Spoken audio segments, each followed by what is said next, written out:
So I'm doing a video on cleaning your headlights. So this is the one I did. I used some cutter bug off and it came out really nice.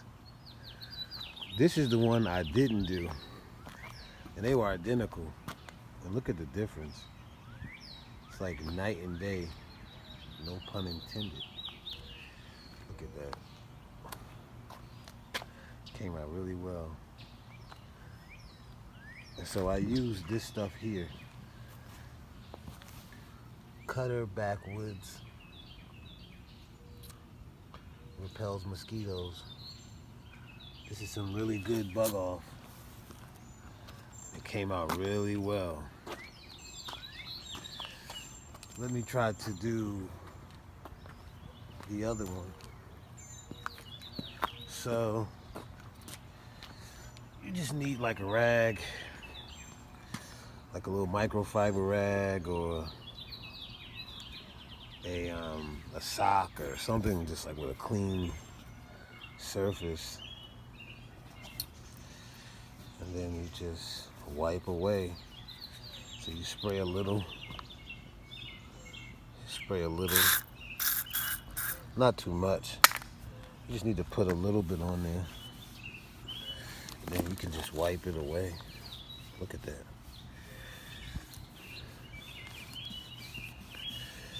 Look at the difference. It took seconds. Look at the difference. It's crazy. Look at the dirt onto the microfiber rag. I'm gonna get a little bit more.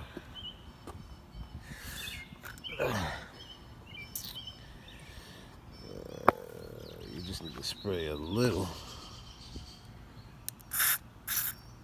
Not much.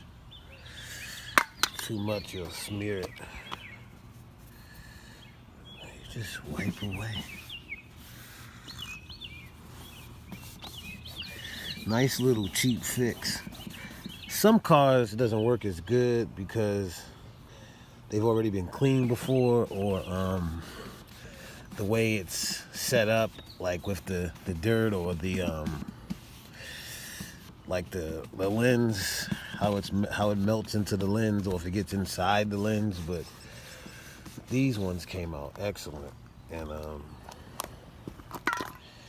cost me like $5 for a little bit of this bug off. And you know, some places, you know, people get new headlights just to pass inspection. Some states, oh, I smeared it. That's coming on. Yeah, you know, some states, they require clean headlights to pass inspection. So, you know, people go out and buy $300 headlights, $100 headlights, whatever they cost, depending on the car. And you get a little bug off, and there, voila! Look at that, amazing. For $4 or $5, you got crystal clear headlights. 2007 Honda Odyssey. I'm out. Peace.